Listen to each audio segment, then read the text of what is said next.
음절의 끝소리 규칙, 자음군 단수나 너무 헷갈리죠? 문법 전문가 박민희 선생님이 오늘 해결해 드리겠습니다. 자, 이게 질문이 대단히 많이 들어와서 선생님 TCC로 촬영하게 되었는데요.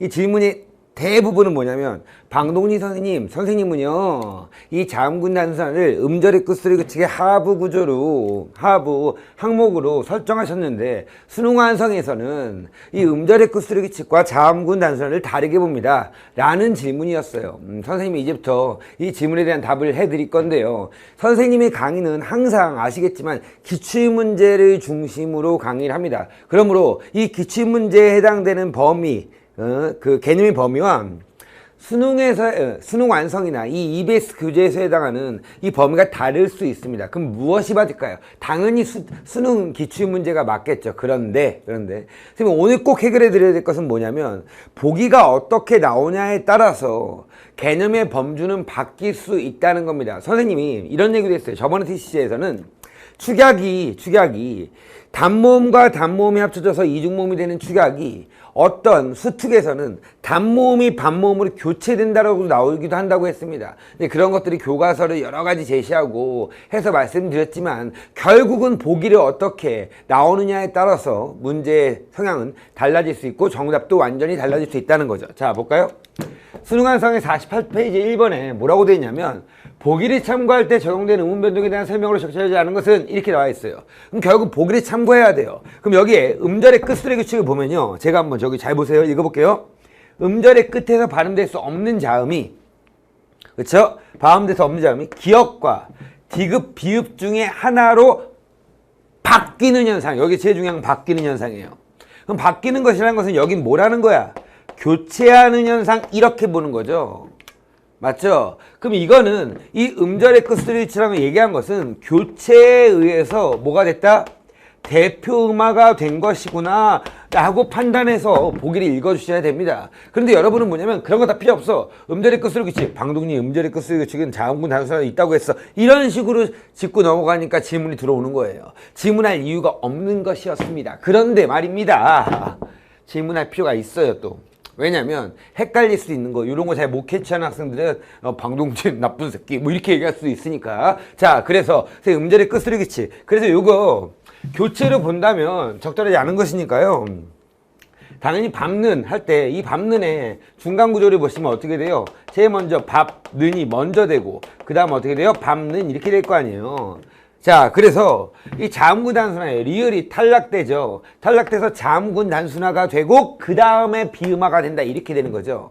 자, 됐죠? 그런데 음절의 끝소리 규칙과 비음화가 각각 한 번씩 적용되었다라고 하면 아무리 이 방동진 그 강의 듣고 보기 제대로 보지 않는 학생들은 이거 적절하네? 하고 넘어갈 수 있다는 거야. 그런데 답은 몇 번이에요? 3번이죠. 자, 밤느는 자음군 단순화와 비음화가 한 번씩 적용되는 밤느으로 발음된다 이거야. 음절의 끝소리 규칙은 밤느에 적용되지 않는다 이거야. 그럼 결국은 이건 뭐야? 자음군 단순화와 음절의 끝소리를 분리해서 나온 보기에 대한 정답이 되는 거예요. 이해 가셨죠? 자, 그러면 자, 넘기시면 2번 문제 가볼게요. 자, 보기의 표준 발음 자료를 탐구한 내용으로 적절하지 않은 것입니다. 요거 볼게요. 2015 수능에 B형의 11번 문제를 한번 갖고 와봤어요. 자, 표준 발음법을 보시면요. 받침 소리로는 기억리은 디귿 리을 미음 비읍 리을 미음 비읍 리을 미음 비읍 이응 뭐 이렇게 외웠죠. 여러분 가느다란 물방울 뭐 이렇게 외웠습니다. 아무튼 7개의 자음만으로 발음한다 이렇게 나왔습니다. 그런데 이렇게 나오면요. 이 7개의 자음만으로 발음하는 것이 표준 발음법이래요. 그럼 이거 뭐야? 한마디로 말하면 대, 표, 화 이 말이죠. 됐죠? 오케이. 자, 이 조항은 받침 발음의 원칙을 규정한 것이다. 받침 발음의 원칙. 자, 받침이 뭐예요? 다른 말로 끝소리죠. 받침 발음은 끝소리의 원칙이다 이거야. 됐어요? 그렇다면 요 해설의 A 부분은 끝소리 규칙을 뭐 하는 거야? 그냥 받침 발음의 원칙으로 본 거예요. 대표 말이 모두 다 끝소리 규칙으로 본다 이거죠. 자, 규정한 것이다. 어말이나 자음 앞에서 모든 받침은 제시된 7개의 자음 중 하나로만 발음될 수 있다. 자, 이 원칙을 지키기 위해서 두 가지 음변 등이 적용된다. 하나는 자음이 탈락되는 것이다. 다른 말로 바꿔. 그렇지. 자음군 단순하다. 그렇죠? 다른 하나는 자음이 다른 자음으로 교체되는 것이다 이거죠. 이것이 우리가 말하는, 여러분이 말하는 위에 앞에 문제에서 본 음절의 끝소리 규칙이 되겠죠. 한마디로 말하면 교체에 의한 대표마 이거예요. 앞에 수능 완성 관점을 본다면 음절의 끝수리 규칙 이렇게 얘기할 수 있습니다. 자, 그러므로 여기서는 자음군 단순화에 대한 것과 교체에 의한 대표음화가 모두 다 뭐야? 음절의 끝수리 규칙이다 라고 볼 수 있는 거야. 그러므로 여러분은 보기가 어떻게 나오냐에 따라서 음절의 끝수리 규칙이 어떻게 나오냐에 따라서 여러분은 선택을 하셔야 되는 거예요. 얘는 둘 다 되는구나 라고 됩니다. 자, 4번 선지 가볼게요. 읍기라고 되어 있습니다. 읍기. 자, 읍기라고 보시면 이 읍기는 제일 먼저 뭐야? 리을이 탈락됩니다. 됐죠? 오케이. 그래서 뭐야? 읍기가 뭐 된소리되기 넘어갈게요. 읍기고요. 그 다음 다시 어떻게 돼요? 읍기가 돼요. 그럼 얘는 탈락도 한번 자음군 단순화도 있고 그 다음 뭐도 있는 거야? 교체에 의한 대표마도 있는 거죠. 그래서 A를 지키기 위해 기억과 니은이 모두 적용되었다가 적절한 것이 됐어요.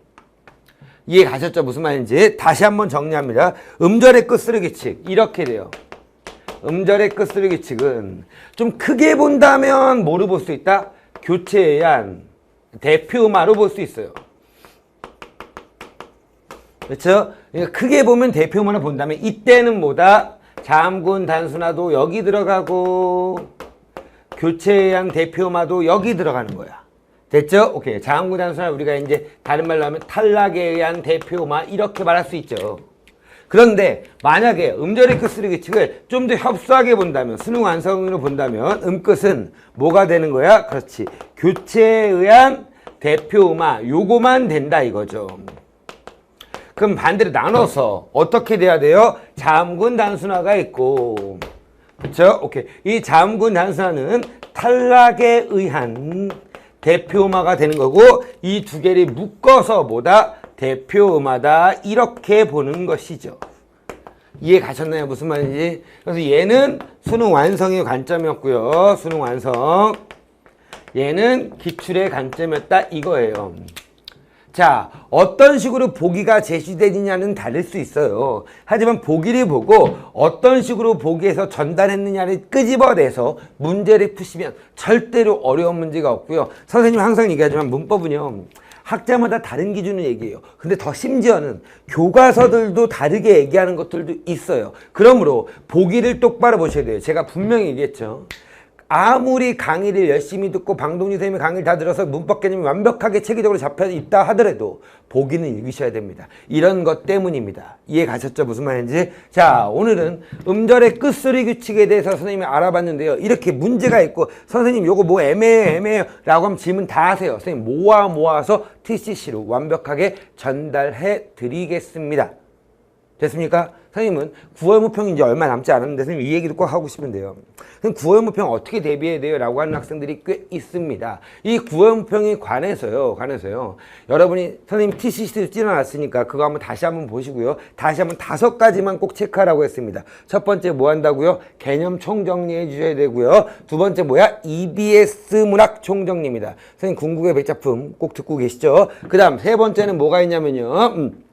기출 분석을 다시 한번 꼼꼼하게 하셔야 된다라고 했고요. 특히 뭐 한다? 그렇지. 비문학 지문 꼬박꼬박 자기의 독해 원리 적용하면서 연습하시는 것이 네 번째고요. 다섯 번째는 한 해 정도는 실전 모의고사를 꼭 한번 체크해 보셔갖고 문제를 풀어보시기 바랍니다. 그럼 엘리트 모의고사도 촬영 열심히 했으니까 그거 한 해분이라도 꼭 풀어보시고요. 기출 분석이 더 중요하다라는 말을 꼭 강조합니다. 9월 모평이 끝나면요. 분명히 많은 학생들이 좌절하고 어떤 학생은 환호를 부를 수도 있겠죠. 다시 한번 강조합니다. 9월 모평은 끝이 아닙니다. 하지만 9월 모평 끝난 다음에 자기의 약점 정확하게 분석하셔갖고요. 철저하게 수능 때까지 대비하시면 충분히 성공하실 겁니다. 선생님 9월 모평 끝나고요. 또 멋진 TC로 뵙겠습니다. 안녕.